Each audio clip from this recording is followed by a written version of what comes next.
Le système auditif humain est composé de 3 parties. L'oreille externe, l'oreille moyenne et l'oreille interne. Voyons le fonctionnement en détail.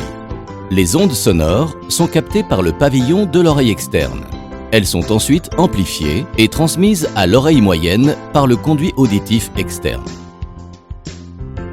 Ce mouvement du son fait vibrer cette petite membrane appelée le tympan.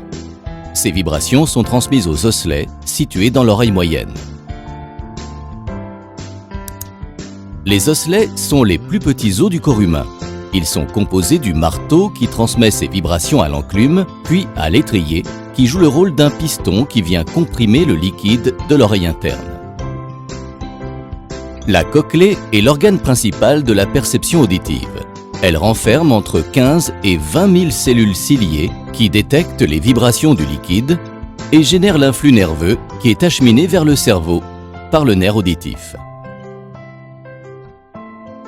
Mais ce système est fragile et peut subir des défaillances. On parle de la perte d'audition dont les 2 plus usuelles sont la perte de conduction et la perte neurosensorielle. La perte de conduction peut être due à un corps étranger qui obstrue le conduit auditif, par exemple un bouchon de cire, à une perforation du tympan, à un mauvais fonctionnement des osselets, à du liquide ou une infection dans l'oreille moyenne. Ce type de perte peut souvent être réglé par une intervention médicale et ne représente que 10% des cas de perte auditive.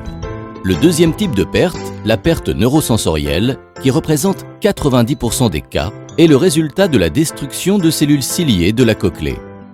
Elle est souvent due au vieillissement, peut être de source génétique, ou alors la conséquence d'une exposition répétée à des sons très forts. Ouf! Ok, ce type de perte est irréversible. Oui, dommage, mais peut souvent être compensé par des aides auditives.